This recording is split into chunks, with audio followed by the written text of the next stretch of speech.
Mas, Trajano, se o Palmeiras vai agora brigar pelo Brasileiro, o Corinthians vai brigar por quê nessa temporada, depois desse jogo? Porque pode também ser uma virada de chave negativa para o Corinthians, né?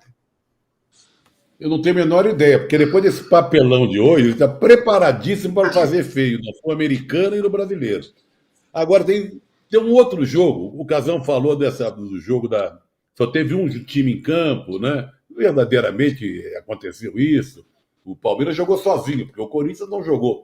Mas esse jogo, a atuação do Palmeiras, determinação, empenho, encaixe, tudo certinho, o esquema de jogo, não me leve a mal, hein? Me fez lembrar Arsenal e Real Madrid. Olha a comparação. Porque o Arsenal Mas é isso mesmo. Amassou pela determinação, pelo empenho, pelo encaixe, o poderoso Real Madrid. A comparação parece esdrúxula, exagerada, mas foi isso mesmo. Agora, o que me chama a atenção nesse derby, além da grande atuação do Palmeiras, que mandou, desmandou, pintou e bordou, é o clássico das cabeças de galinha, a quantidade de estrangeiros nesse derby. Eu tentei se relacionar aqui, botar quantos estrangeiros. Sul-americano, então, aos montes. Tem peruano, tem venezuelano, tem paraguaio. Uruguaio é uma farta distribuição de paraguaio. É impressionante. Tem espanhol, mas também tem holandês. Tem espanhol, tem holandês, tem os dois técnicos, o técnico, filho do técnico argentino, outro é português, é o clássico dos estrangeiros. Pode fazer uma relação que você vai ver.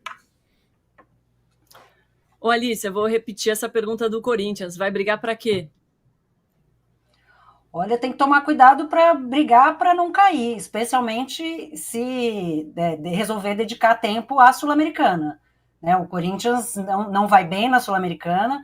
No Campeonato Brasileiro teve aquele jogo contra o Vasco, muito por causa também de uma atuação péssima do Vasco, que poupou jogadores focado na Sul-Americana.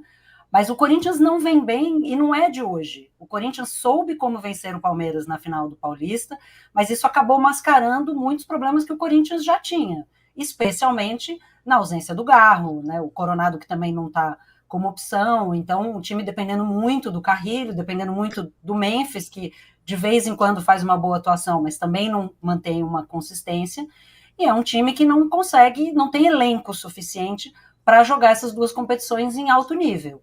Né, e hoje não apareceu para jogar. Né, eu acho que é a primeira vez na história que um time é comparado ao Real Madrid, né, e vai sofrer com essa comparação. Normalmente é uma comparação que os times almejam, né, que bom, né, eu queria jogar como o Real Madrid, mas definitivamente não como o Real Madrid do meio da semana. E, aliás, falando em Arsenal e Real Madrid, Declan Rice deve estar vendo os DVDs da Andressinha batendo falta, né, porque esse é o segundo derby que o Palmeiras vence no dia, venceu no futebol feminino de manhã, com gol já nos acréscimos da Andressinha de falta, um golaço. Então, o Palmeiras consegue 2 vitórias, né, importantes no Brasileirão, entre os homens e entre as mulheres. E acho que o Corinthians precisa realmente fazer um momento de reflexão, tirando esses momentos que, como eu disse, mascaram uma temporada que não é tudo isso. Se a gente olhar para o que o Corinthians era no final do ano passado, quando deu aquela arrancada histórica, que levou o Corinthians à pré-Libertadores, quando o risco era o rebaixamento, o Corinthians era um time melhor do que ele é hoje. O Corinthians evoluiu em 2025. O Corinthians piorou em 2025. E o título paulista pode dar uma impressão de que não é bem assim, porque o Corinthians estava muito tempo sem títulos, enfim. Mas soube fazer finais fortes, foi forte mentalmente contra o Palmeiras, mas tecnicamente o Corinthians tem muitos problemas e não à toa foi completamente dominado pelo Palmeiras na hora que o Palmeiras encaixou, né? E eu concordo muito com o Casão em relação ao encaixe dos jogadores e estou aqui pensando na coletiva do Abel como vai ser. Ele que foi hoje vai ser uma maravilha. Hoje vai ser sensacional. Com humor, vai distribuir beijo.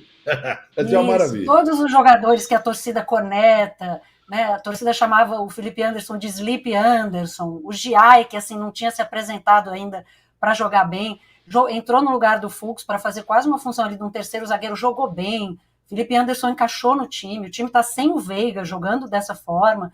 Então, assim, é isso. Jogadores, até os que já chegaram há algum tempo, finalmente encaixaram, e os que acabaram de chegar estão também, assim, com um encaixe muito rápido num Palmeiras que é novo. Esse Palmeiras que a gente viu hoje é o Palmeiras de 2025, que é uma nova versão de um Palmeiras do Abel.